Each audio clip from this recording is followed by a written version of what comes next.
hoje meu convidado especial, o super secretário de Finanças aqui da cidade do Guarujá, o nosso querido Adalberto Ferreira, e também pré-candidato a prefeito aqui na cidade de Cubatão. Adalberto, para a gente, mais uma vez, secretário, tê-lo aqui conosco no nosso programa. Muito prazer, é uma grande honra estar aqui consigo mais uma vez. Desta vez, infelizmente, com notícias não tão auspiciosas como das outras vezes, nós tivemos a oportunidade de estar aqui. Eu cumprimento a todos, ao pessoal da técnica, a Patrícia da comunicação que esteve aqui, que está aqui conosco, nos acompanhando.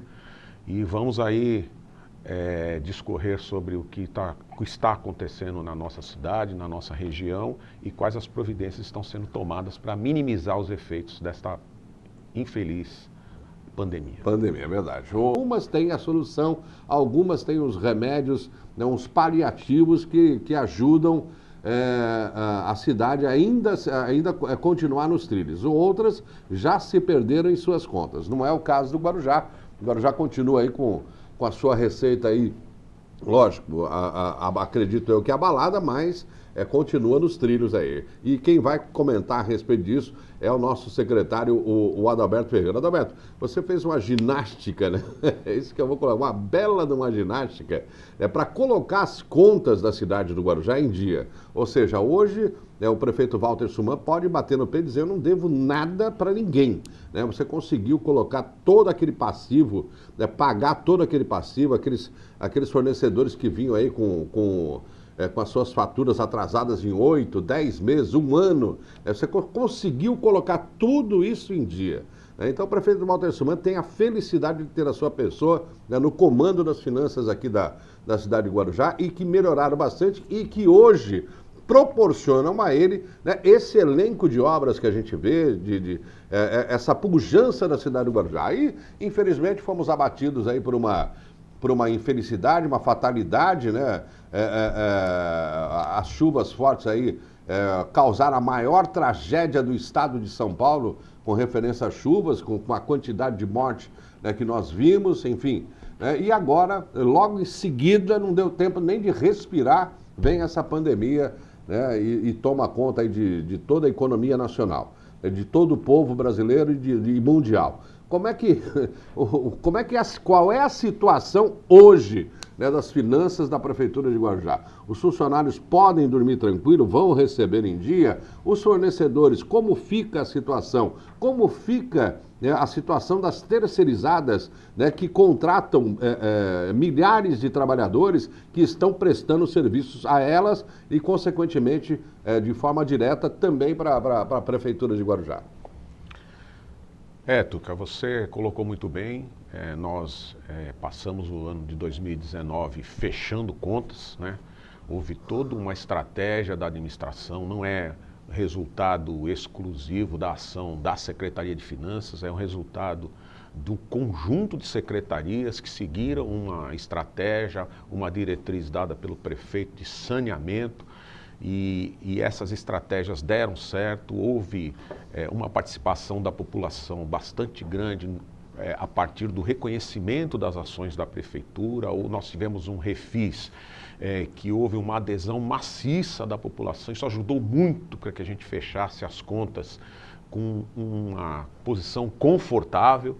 E foi graças a essa posição confortável que a gente está segurando a situação até o momento, porque é evidente que não só para o município do Guarujá, como para todos os municípios brasileiros, o fato desse momento em que foi adotada a quarentena como estratégia de ação contra os efeitos do coronavírus, provocaram um baque sensível na economia.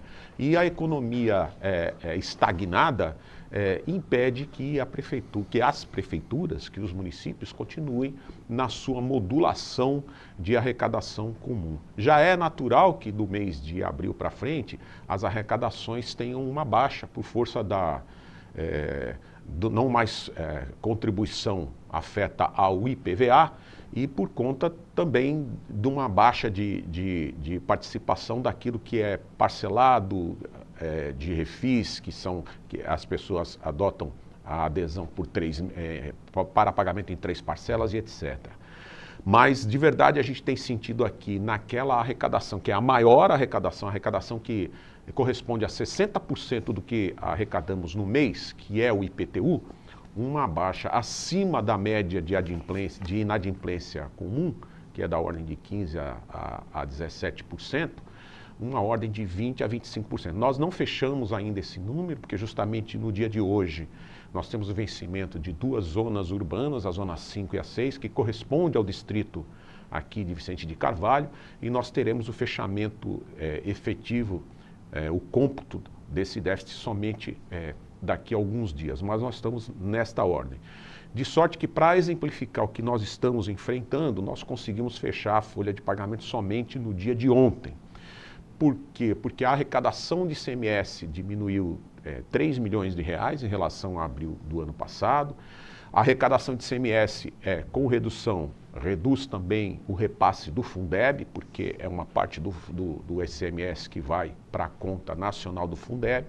Nós tivemos aí uma arrecadação menor do Fundeb também de 3 milhões de reais. O Fundeb nós utilizamos cerca de 10 milhões por mês para complementar a folha, mas a folha está garantida, né? Nós estamos trabalhando de forma a manter os nossos compromissos todos em dia, tudo aquilo que é vinculado continua tendo, vinculados são os recursos que vêm de fora e corresponde ao pagamento de contratos efetivados a partir de convênios. Nós estamos honrando conforme os repasses, nós não temos significativos atrasos na ordem de pagamentos, estamos levando à frente todos os compromissos da Prefeitura dentro daquela orientação que permanece do prefeito de equalização dos nossos, de cumprimento dos nossos compromissos. Estamos, sim, muito preocupados com o que vem à frente, porque o que foi anunciado pelo governo federal em forma de ajuda diz respeito, está relacionado a ICMS e ISS. Estas não são as maiores receitas do município, as maiores receitas do município estão ligadas ao IPTU e para isso não se vê nenhuma movimentação. O prefeito fez uma proposição, a deputada Rosana Vale, ela já transformou a proposição em proposta de que se crie uma linha de financiamento para os municípios. Veja bem, não é repasse de recursos a fundo perdido, é um financiamento, então os municípios teriam que aderir a este financiamento para compensar essa diferença de IPTU nos municípios que assim entenderem como correta esse posicionamento, e aí então a gente conseguir levar à frente os projetos de investimento que estão contemplados no orçamento. Bom, mas se eu bem entendi aqui, né, pelo menos para você que é funcionário público e para você que trabalha aí nas terceirizadas, o funcionário público com certeza, né, já tem o seu pagamento vai cair na sua conta, né? Então, porque muita gente aí acha que dinheiro cai do céu, né? E dinheiro não cai do céu, né? Vem de arrecadação. Então, quando o Bolsonaro está preocupado, enfim, em começar a aquecer a economia, enfim, quando os prefeitos praticam aí a suspensão, a liberação, perdão, de algumas categorias para que comecem as suas atividades, é para dar um certo aquecimento, né, à economia. Se o funcionário público não recebe, imagina, né, essa gama de funcionários públicos e de empregados das terceirizadas contratadas pela prefeitura, se não recebem, imagina o caos financeiro que é causado no comércio local, que já vem prejudicado com as suas portas fechadas. Então, o Adalberto Ferreira, nosso secretário de Finanças do município de Guarujá e pré-candidato a prefeito em Cubatão, está anunciando, funcionário público, você já tem o seu salário desse mês, pelo menos, está garantido, você vai receber. Né? E o pessoal da terceirizada também, nós estamos em dia, Todo mundo em dia. É importante informar que o prefeito imediatamente, ao sentir os primeiros reflexos, né, nós passamos a ele a nossa expectativa negativa nesse caso, ele imediatamente formou um comitê para cuidar da questão financeira e já preparar algumas ações relativas à recuperação econômica e financeira. Então, o que é que este comitê faz? Esse comitê analisa a questão da evolução da arrecadação, né, em paralelo aos compromissos, tomou, em função disso, determinadas atitudes, propôs ao prefeito, o prefeito aceitou, nós estamos negociando redução de contratos, visando exatamente não assumir compromissos que nós não possamos cumprir no futuro se a evolução da crise for aumentada. Então nós estamos fazendo redução de contratos, estamos revendo prazos, prorrogando prazos e com isso os nossos compromissos diminuem em termos de volume e algumas providências para aqueles setores e para aquelas atividades que mais sentem essa paralisação, elas já foram tomadas, no sentido de prorrogar a obrigação de pagamento de parcelas do mobiliário, qual seja o parcelamento do pagamento dos alvarás, né? E prorrogação do refis. Eu quero anunciar aqui para você em primeira mão que nós faremos uma reunião hoje à tarde e que com grande probabilidade, eu diria para você com mais de 90%, portanto é uma notícia mesmo de verdade, nós de novo prorrogaremos o pagamento da parcela do refis, né? Ou seja, aquele pessoal que renegou. Então a gente está vendo aí, por exemplo, um hospital de campanha está aqui zerinho, deve entrar em uso aí nos próximos dias aí, dependendo da necessidade do Guarujá. Ainda bem que o Guarujá está sob controle, viu, gente? É o que eu sempre falo, se não fosse o doutor Walter Suman aqui na região, ser médico e orientar os demais prefeitos aqui da região, e orientar os prefeitos aqui da nossa região, é que todo mundo começou cedo graças ao Dr. Walter. Essa que é a grande verdade. Então, a Baixada Santista, em relação às outras regiões metropolitanas, eu falo todo dia isso, em relação às outras regiões metropolitanas, nós somos felizardos. Os nossos números são pequenos, perto das outras regiões metropolitanas. Porque o cuidado aqui começou cedo. A gente tem um médico aí cedo. Foi ele que foi o protagonista e fechou a praia. Né? Aí todas as praias do Brasil foram fechadas depois que o Guarujá fechou as suas praias, as fronteiras, enfim. Todas essas medidas de precaução que foram tomadas estão garantindo que a gente tem, lógico, temos números de pessoas contaminadas, mas estão sob controle, né? Agora cabe a você também cooperar. Eu sei que o Bolsonaro liberou a graninha aí, mas olha, vai para a fila aí do banco, não, pelo amor de Deus, bota a máscara, né? Mantém uma distância segura, né? Eu comentei com o Hassen, dei uma sugestão para o Hassen, porque tem essa lavagem aí com cloro que a prefeitura está fazendo, né, de lavar também a frente dos bancos. Ele é que manda. É preciso que tenha a colaboração de todo mundo, dos empresários também. Eu comentei aqui com o Tuca, que ao vir para cá eu fiquei espantado com o número de pessoas que estão aglomerados na frente dos bancos de uma forma muito especial. Então a minha sugestão Caixa Econômica não é vazia, Federal. Né? Não, a minha sugestão é pertinente. É uma sugestão pertinente, muito bem-vinda, muito bem observado. Nós estamos num momento realmente muito difícil, né? Em que as quantidades se tornam pequenas perante o que nós estamos enfrentando de dificuldade. Eu outro dia fiz uma análise sobre uma manifestação do ministro, então, ainda o Mandetta, ministro da Saúde, dando uma notícia de que a União estava comprando 40 milhões de máscaras para distribuição. Realmente é um número que... Significativo. Né? Mas eu fiz um raciocínio do seguinte: o que significam 40 milhões de máscaras? 40 milhões de máscaras realmente protegem 40 milhões de pessoas por 4 horas, por um dia. Então, 40 milhões de máscaras não é absolutamente nada perante o que nós temos que enfrentar. Nós temos 240 milhões de habitantes. Então, né? 40 milhões de pessoas estariam protegidas por 4 horas durante um dia. Então, nós estamos enfrentando um problema muito sério. E nesse sentido foi que eu vim de máscara e pedi ao Tuca para fazer a entrevista aqui de máscara. Evidente que com os cuidados que ele expôs aqui no começo do nosso trabalho aqui, o problema está saneado, mas é como um exemplo, porque o prefeito, como médico, ele tem uma outra visão. Então nós temos feito as reuniões, todos paramentados, com máscara, com poucas pessoas na sala, as janelas abertas, porque procurem pesquisar o quanto a pessoa fica protegida com o uso de uma máscara. E a questão da máscara, ela pode ser resolvida a partir da participação da própria pessoa de produzir essa máscara em casa, né? Há na internet, nos meios de comunicação, vários filmes ensinando como fazer a máscara, que tipo de tecido deve ser, com que tipo de tecido ela deve ser confeccionada, mas é importantíssimo que as pessoas usem máscaras. Uma das coisas que eu observei é que as pessoas já estão usando máscara, a máscara agora aqui está...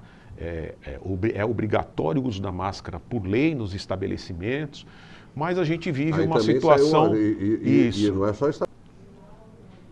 O atendimento, em termos na área de saúde, contra esse vírus, é de conhecimento. O problema é a estrutura do sistema que não tem capacidade para assimilar a quantidade de pessoas que fica aí, que é contaminada e que chega em situação de ter que ser atendida com urgência. Mas você comentava sobre como que a prefeitura está se virando com recursos para atender a esta demanda. Demanda extra, né? Essa demanda extra. Justamente em função da confiabilidade, da credibilidade do governo Walter Summan assumida nesses 3 anos, a gente está buscando, com criatividade, alguns recursos que outros municípios não estão conseguindo. Então, houve uma proposta, ela foi levada à Promotoria do Meio Ambiente, ela foi entendida pela Promotoria do Meio Ambiente, foi levada ao GAECO aqui da região, depois foi levada ao CONDEMA e houve aprovação para utilizar parte dos recursos de TAC, que originalmente estavam destinados ao meio ambiente, foi liberado a utilização de 8 milhões de reais para a consecução do hospital de campanha. Isso, ao meu conhecimento, é uma coisa inédita no Brasil. No Brasil.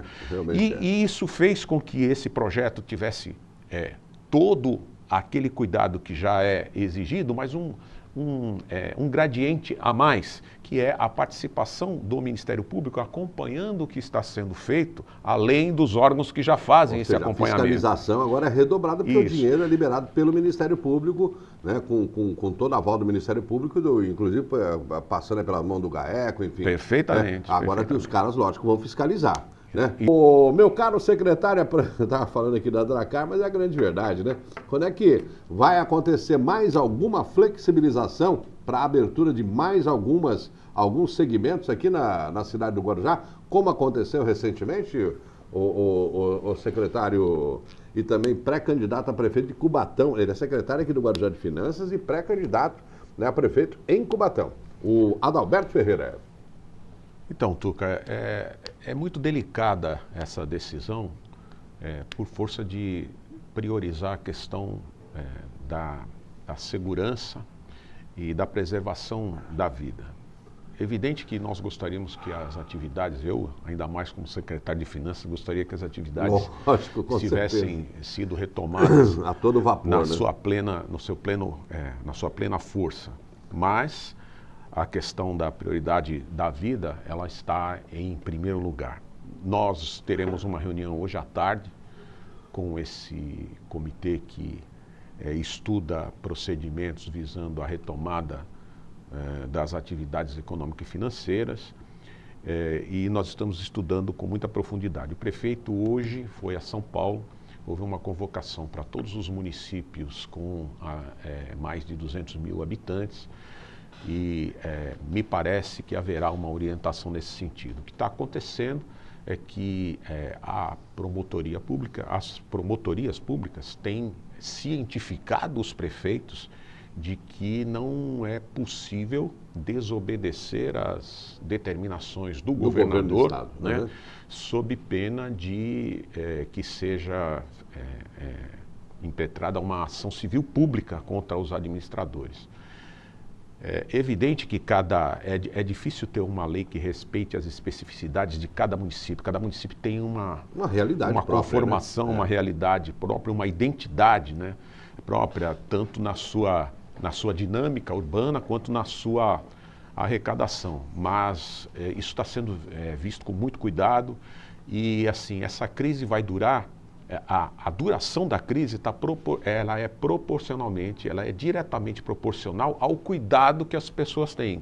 O achatamento tal da curva, né, permitiu que a gente flexibilizasse as atividades do comércio em algumas das suas funções, notadamente aquelas de maior necessidade. Mas isso não significa que deva haver um afrouxamento, porque se houver um afrouxamento, essa curva volta a subir e nós teremos este prazo de quarentena ou de cuidado extremo prolongado, né, por muito mais tempo. E nós aqui, principalmente as atividades de comércio, de serviço, etc., nós estamos fazendo o maior esforço possível para ter mínimo de perdas, um mínimo de dano à população e condições de nós, durante a temporada, estarmos a pleno vapor. Porque nós acreditamos que essa temporada nós teremos condições de retomar, né, a economia no patamar que nós estamos acostumados a ter. Tá certo. Eu fui comunicado até, eu agradeço o seu posicionamento e o seu respeito da nossa amizade, e você me passou esse problema, né, de forma particular. E nós temos um grande número de fiscais e eles trabalham em conjunto numa barreira. E ainda bem que você, ao comentar aqui agora, você enfatizou bem que a gente não pode generalizar as coisas. Não estou generalizando, Os não ânimos são todos, estão, pelo amor de Deus. Os ânimos estão exaltados, os servidores estão trabalhando, se expondo, a prefeitura continua trabalhando em todos os seus setores. E eu fui, então, fazer o levantamento do que esta barreira, né, que tem membros tanto da CEFIM quanto de outras secretarias, fez durante o mês de março e de abril. Trouxe aqui, eu vou até deixar um volume contigo. Então, foram feitas 1.405 abordagens em estabelecimentos comerciais e de serviço. Desses 1.405 abordagens, houve 247 cientificações e advertências. E foram autuados 47, de 1.405 foram autuados 47. Por isso que eu estou dizendo, né? Bons números, não são todos. Isso significa que houve multa apenas para 3% dos estabelecimentos que foram visitados. Por si só, esses números mostram que a diretriz principal que foi dada a eles pelo prefeito, de chegar, de fazer uma cientificação, de conversar, ela foi atendida. É claro que no momento que há um ânimo, uma exaltação, e eu não tenho detalhes do caso da Pêndula, mas do outro, o que o filme mostra de verdade é um posicionamento, desculpa, eu não sei se se você priva da amizade direta deste senhor, não conheço. Mas o filme, ele comprova um posicionamento um tanto quanto revoltado daquele comerciante. Claro, ele está numa situação difícil, tem um momento de crise, mas venda de móveis não são gêneros de primeira necessidade, não são, e ele já tinha sido advertido por 4 vezes que não poderia abrir. Então ele, como comerciante, ele também não é melhor do que os outros e tem uma lei para ser seguida. As fiscais naquele filme que foi veiculado se comportaram de forma educada, falando baixo, fazendo o seu papel naquele momento. A internet tem esse dom de potencializar as coisas ou para um lado ou para o outro. Difícil, é evidente que ninguém quer que uma coisa como essa aconteça, mas eu tenho certeza que grande parte desse resultado que foi mostrado por você aqui no arrefecimento do ímpeto e dos males causados por esse vírus é também em função da grande ação desses servidores que não estão com medo de se expor, né? Tentam se preservar, têm cuidado com a sua família, mas estão fazendo cumprir a lei que foi estabelecida pela administração do prefeito Walter para o bem de todos. Desculpa, mas multar na primeira não é a diretriz. A diretriz não é. Nem a lei permite, né? Nem a lei permite isso. Exatamente. Tem que notificar isso. Exatamente. Né? Então, mas eu sei que tem comerciante que também é ignorante, né? E esses em verdade, posicionamentos extremados não é bom para lado nenhum. Para lado nenhum, essa que é a verdade. Agora, o caminho do prefeito sempre fala, vamos pelo caminho do meio, vamos pela concórdia, pela harmonia. E a nossa Cubatão, Carlos, o senhor tem 2 minutos, eu quero saber como está a nossa Cubatão. O senhor que é pré-candidato a prefeito aqui em Cubatão. Bom, O que eu posso dizer é o que está nos meios de comunicação. Recentemente, um jornal de grande circulação no estado de São Paulo divulgou Cubatão como uma das cidades com a menor índice de distanciamento social, né? Mas isso é muito e, perigoso, portanto, né? para um município que tem um perfil de população onde mais da metade da população ela reside em assentamentos irregulares, né? Em habitações que não têm o perfil de habitabilidade recomendado, isso, e uma periferia com uma renda muito baixa, isso é realmente preocupante. Mas eu acho que, de verdade, isso reflete uma falta de autoridade na cidade. Não há um posicionamento claro do que está se fazendo, qual é a estratégia, né? E existe um hospital que já foi 100% público, hoje ele é apenas 60% de utilização pública, os outros 40% são para convênios, e não há uma posição clara do que está acontecendo. Só recentemente que se instalaram as tendas e as carretas para evitar que as pessoas que têm suspeita de contaminação adentrassem as unidades de saúde, contrariando toda a lógica, né, de combate a esse vírus. Eu espero em Deus que as coisas se resolvam, que a população tenha consciência e que, principalmente, eu acho que o meio mais fácil de se promover segurança e proteção é o uso da máscara. Eu gostaria muito de ir a Cubatão, eu vou quase toda semana a Cubatão visitar os meus amigos e me inteirar do que está acontecendo ali para que eu possa participar efetivamente daquele processo, e eu não vejo as pessoas usando máscara como nos outros municípios. Então eu solicito a todos, aí eu não estou falando para Cubatão, mas eu estou falando a todos, usem a máscara para a sua proteção, para a proteção daqueles que fazem parte da sua família, dos seus amigos, da comunidade, da população, de todos aqui no Brasil. Usem a máscara. Bom, eu quero agradecer a presença do secretário de Finanças aqui do município de Guarujá e também pré-candidato a prefeito aqui em Cubatão, nosso querido Adalberto Ferreira. Adalberto, mais uma vez, parabéns a você, parabéns à sua equipe. Eu sei que tem bens ao senhor, mais uma vez, né, eu renovo aqui sempre a minha admiração pela sua conduta, pela sua postura e por tudo aquilo que o senhor já fez pela cidade aí, sob a batuta aí do nosso querido Walter Suman. Muito obrigado, realmente, que a cidade de Guarujá hoje vive uma outra realidade e o senhor, com certeza, tem uma gigantesca parcela nisso. Muito obrigado, secretário. Muito obrigado mais uma vez, em nome do prefeito, em nome de toda a equipe da Secretaria de Finanças. Eu só faço fazer valer uma oportunidade que nos é dada e seguir a diretriz que o prefeito dá para nós, que é de colocar em primeiro lugar o respeito, a consideração e o amor por essa cidade. E assim eu coloco um ponto final em mais essa edição. A todos obrigado, um abraço, ó, gente. Fiquem com Deus. Deixa eu dar uma misturadinha nas religiões. Namastê para você também. Tchau.